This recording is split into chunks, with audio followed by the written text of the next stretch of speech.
We are now about to shut the book on the NFC finally. It's the NFC South. Hello, everybody, and welcome to Turner's Takes.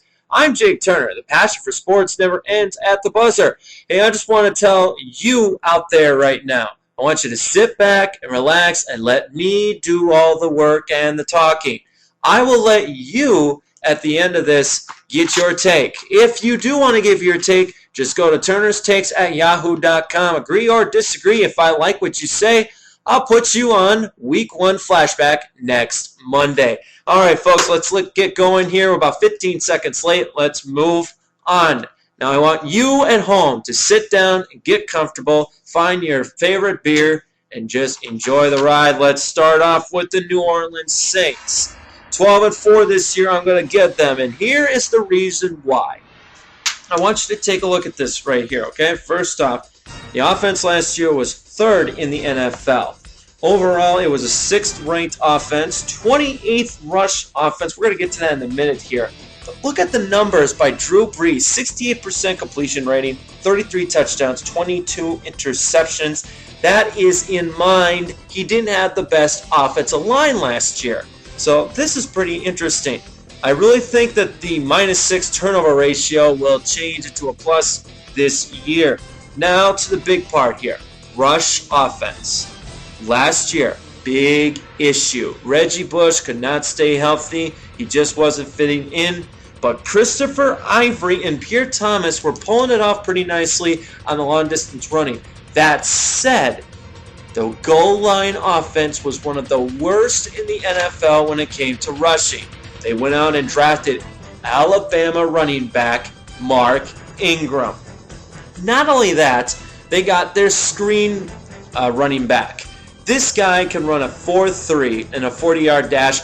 Darren Sproles, recently acquired from the San Diego Chargers. Very nicely done here by Sean Payton and the GM of the Saints. I'm going to tell you right now here, folks, this offense is going to be lethal. It's going to be dangerous. And keep this man in mind. Tight end Jimmy Graham out of the University of Miami, one of the most dominant tight ends I've ever seen play college football. He's going to bring it to New Orleans. Defense now, Greg Williams. He couldn't do no wrong.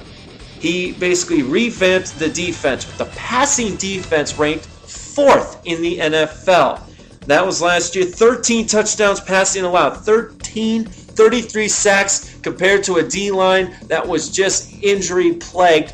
Good for Greg Williams. I think we're going to see a lot more of that this year. A lot more blitz packages. Watch out for the nickel and dimes every now and then. He's going to surprise you a few times. You will never see prevent defense from Greg Williams. Mark my words. 12-4 to the New Orleans Saints. To finish off that point now, however, 4th-ranked defense. Tomorrow night, Thursday, September 8th, we're going to have the 4th best defense versus the 5th best defense. Green Bay, New Orleans. It's going to be a fun one.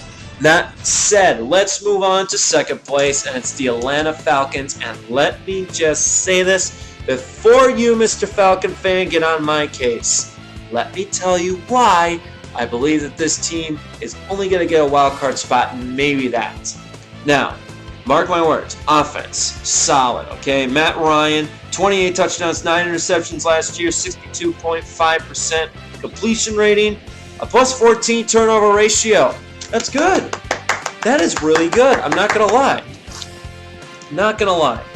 But however, even though Michael Turner had 1,371 yards and 13 touchdowns, I just can't give it to them. Even though Julio Jones is going to help them. You know him, Mr. Wide Receiver from Alabama. He's going to do some good things there. Roddy White, always explosive. Harry Douglas, got to show that slot receiver spot is yours. Now, here is why I think they're only going to get maybe 10, maybe 9 wins. I'm going to give them the 10 because last year they got into the playoffs at 12-4. Here's why. Pass defense, 22nd in the NFL. Overall, 16th ranked. I watched them in the divisional playoffs. It doesn't matter what team that was. You cannot lose 48-22. You just can't. It's not possible. Not only that, their secondary got younger, unfortunately, even though they did go out and get a great great safety, and Dominique Franks out of Oklahoma, he's going to do some good things there. However, I don't know if Brett Grimes is one of the best in the business. He's going to do some good things. Christopher Owens, I don't buy for a second. I saw him get burned basically all the time by guys like Marcus Colston, Greg Jennings. We even saw Mike Williams of Tampa Bay burn him a few times.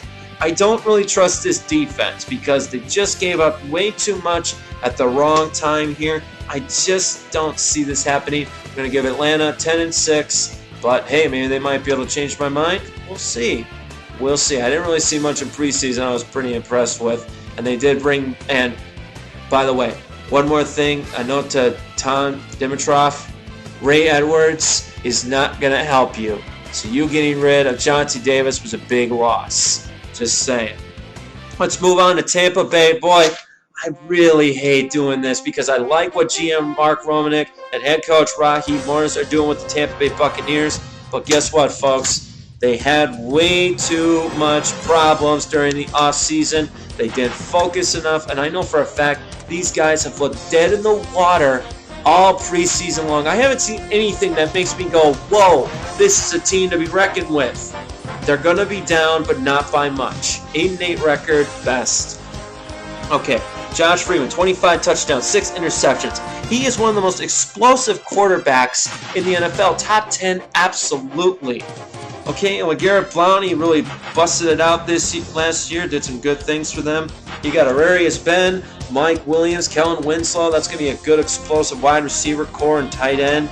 Rush deep offense last year, 8th in the NFL, 17th. Not bad for this team, but they're still so young. I do, however, I want to go to the defense here. 7th-ranked pass defense, and Rondé Barber is coming back again.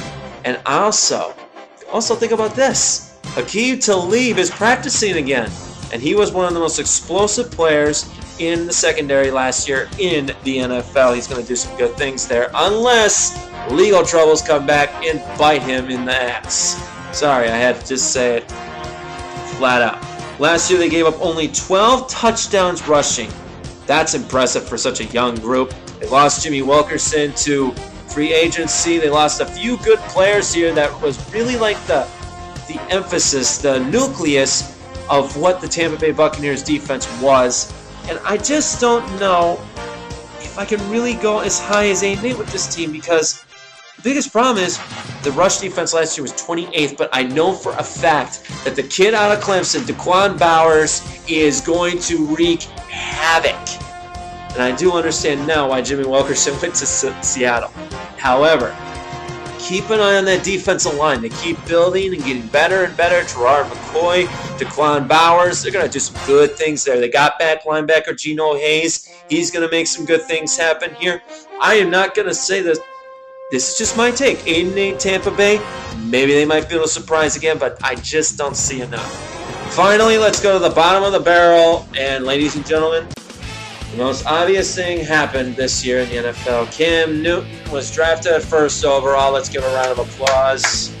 Okay, that's good enough there. And as you can tell how sarcastic I am about this, I do not believe for one flippant second that Cam Newton is the most explosive thing since Doug Williams. Are you out of your mind? Sorry. I just got to tell you this, okay? Brand new coach, Ron Rivera coming in. He's going to do some good things with the defense. And I know I've said good things about 10, 15 times here. But listen up, Carolina Panther fan.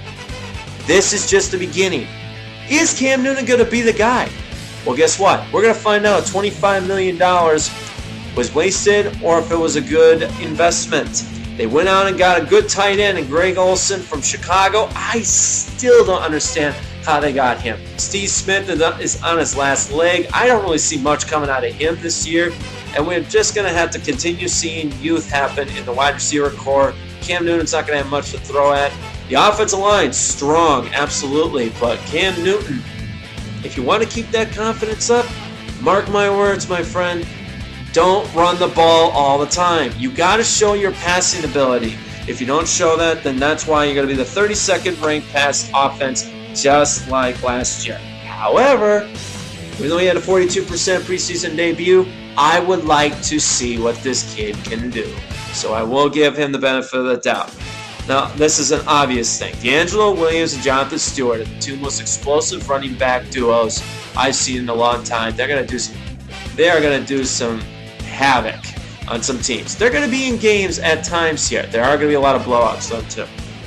Defense, 11th ranked pass defense last year. 23rd rush defense. 20 touchdowns allowed rushing. That's a huge problem. But I think Carolina might be able to lighten up just a teeny bit here. Biggest problem is, though, the schedule is too tough. And I don't know if I can believe, and I just don't see if there's enough here. Their secondary is getting older. Chris Gamble is starting to show that he's just like, he's too inconsistent, like Aaron Ross is and the New York Giants. So I'll give Cam Newton and the Carolina Panthers a 4-12 record. And folks, I'm being very generous when it comes to that. Well, folks, that is it for the NFC. Next up, we're going to be looking at the AFC. Now remember, if you like or dislike what I just said, comment on the bottom or go to Turner's Takes at yahoo.com. Until next time, this is Jake Turner saying the passion for sports never ends at the buzzer. Have a good night.